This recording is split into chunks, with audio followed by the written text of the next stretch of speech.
Salam, növbəti dərsimiz ümumi tarixdən Böyük Səlcuqlu dövləti olacaqdır. Səlcuqlular ilk başdan söyləməliyəm ki, sülalənin əsasını Səlcuq bəy qoymuşdur. Səlcuq bəy ilk öncə Oğuz Yavğu dövlətinə xidmət etmişdir. Yəni, Mərkəzi Asiyada yerləşən Oğuz dövlətində subaşı, yəni bir qoşun başçısı idi. Səlcuqlular Oğuzların qınıq boyundandılar. Dediyim üzrə, onlar Oğuz dövlətinə Səlcuqun zamanında xidmət edirlər, lakin sonradan Oğuz dövləti ilə Səlcuq bəyin münasibətləri korlandığı üçün o öz tayfasını götürərək Cənd şəhərinə gəldi.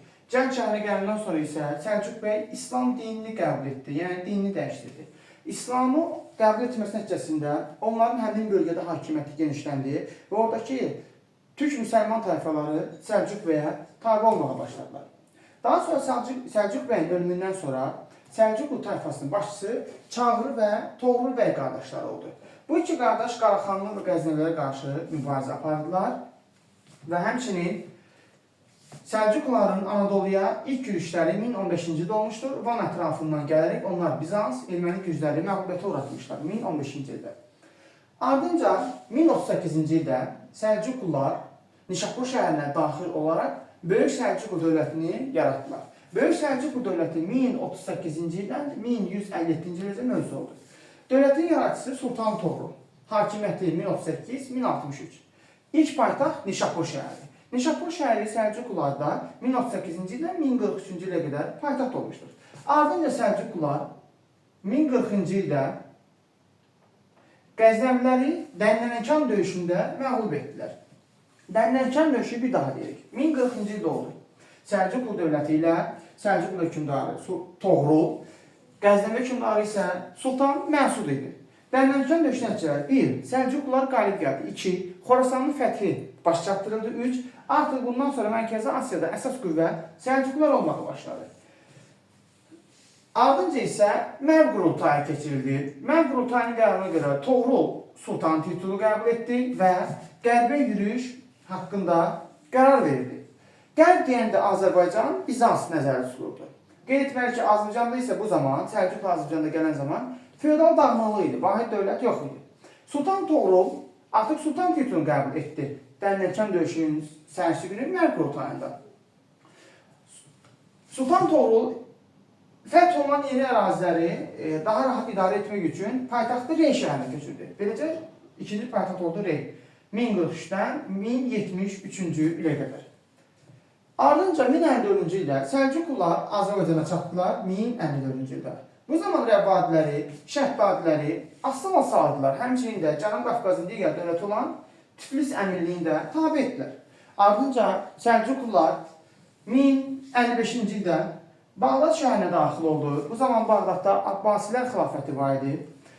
Və beləcə Bağdad tutması ilə xəlifə ona Şərqin və Qərbin hökmdarı ünvanını verdi, titulunu və bununla da Səlcuqluların ərazisi Amudariyadan Fərəh çayına qədər genişlənmiş oldu.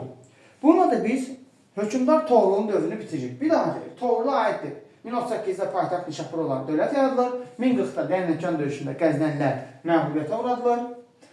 Mərv qurultayında Sultan titulunu qəbul edir. Paytaxtı Reyə köçürür, 1054-də Rəvvadi Şəhbadi Tiflisi tabidir, 1055-də Bağdad tabidir, Şərqin və Qərbin hökmdarı olur və dövlətin ərazisinin Amudariyadan Fərəh çayına qədər genişlənir. Dövlətin növbəti hökmdarı Sultan Alparslan olur, 1063-1072. Sultan Alparslanın dövründə ani Tiflis Qars tutulmuş olur. 1065-ci ildə Azərbaycandakı Rəvvadilər dövlətinin varlığına son qoyulur. 1066-cı ildə isə Şirvanşahlar tabe olur. Şirvanşahlar qeyd etməliyik ki, Rəvvadi və Şəddadilər fərqli olaraq Səlcuqlularla müqavimət göstərmişlər. 1066-cı ildə Şirvanşah hökmdarı 1. Fərqüz Səlcuqlulara müqavimət göstərir, lakin uduzur. Səlcuqlular 1066-da Şirvanşahların paytaxtı Şamaxını tutur. Qeyd etməliyik ki, bu zaman Şirvanşahlar sülaləsini Kəsranilər sülaləsi idarə edirdi. Şamaxı tutulur, Şirvanşahlar tabe olur. Və bununla da Səlcuqlular Azərbaycanın fəthini 1066-da neyirlər? Baş çatdırmış olurlar.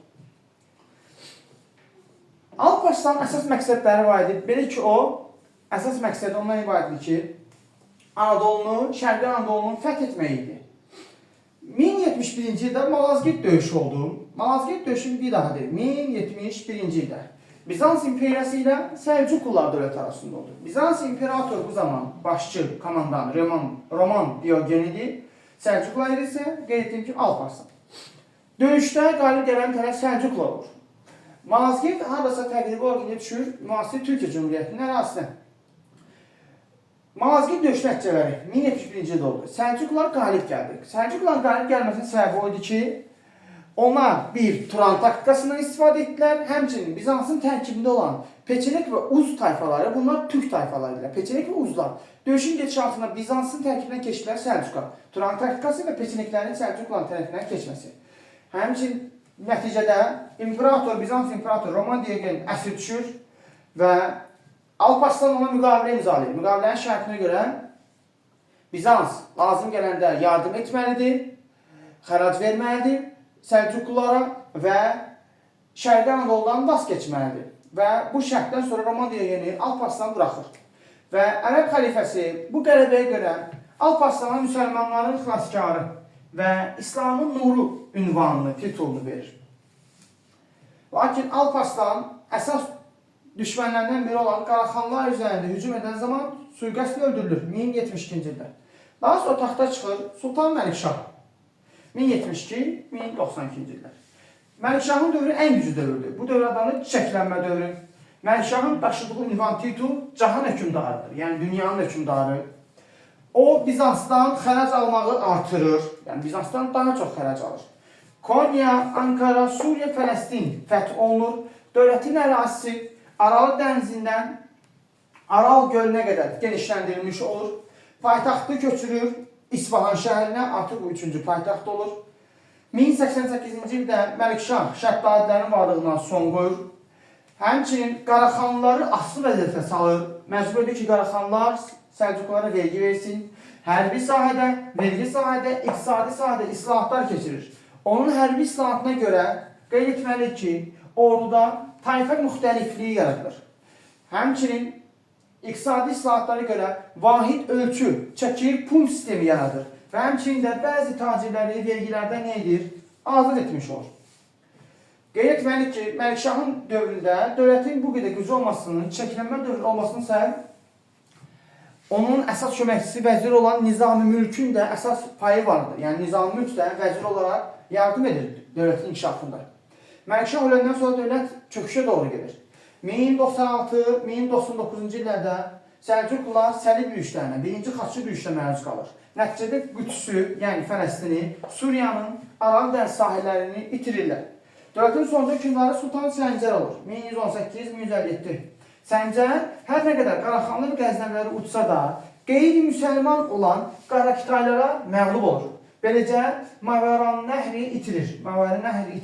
Və həmçinin artıq Sultan Səncərin dövründə Səlcuqlular ərazisində dövlətlər yaranmış olur. Bunlar Atabəylər dövlətidir. Azərbaycan Atabəyləri, Konya, Kirman və digər Atabəylər dövləti yaranmış olur. 1157-də Sultan Səncərin ölümü ilə Səlcuqlu dövləti rəsmən süqut etmiş olur. Burada əsas inteqrasiyalarımız nədən ibarətdir? Biz dedik ki, Sultan Toğrul mənim qurultayında Sultan titulunu qəbul edir. İndi sizə biz nəzər salırıq, tarixdə Sultan titulunu qəbul edənlər. Qəznəvi hökmdarı Sultan Məhmud Qəznəvi, Səlcuq hökmdarı Toğrul, Azərbaycan Atabəylər dövləti hökmdarı Qızlarslan, həmçinin Sultan titulunu qəbul edən Ağqoyunlu hökmdarı Uznəsən, həmçinin özünü Hindistanın sultanı elan etmiş Eltutmuş xan var idi. Yəni bu şəxslərin oxşar cəhəti Sultan titulunu qəbul etmələridir. Bir daha deyirəm, dövlətin ilk paytaxtı Nişapur olub 1038-dən 1048-ə qədər.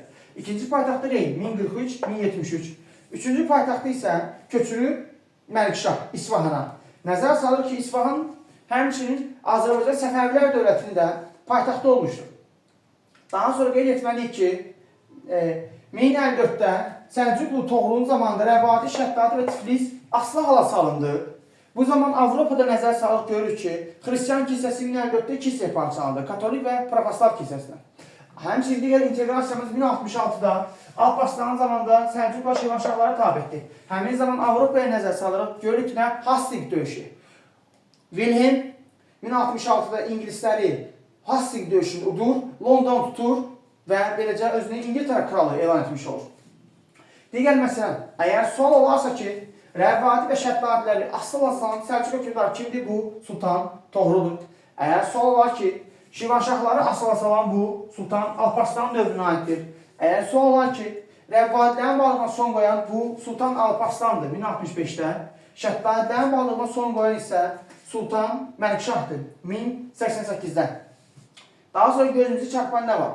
Toğrulun zamanında müharibə aparılıb, əsasən Qəznəvilərlə.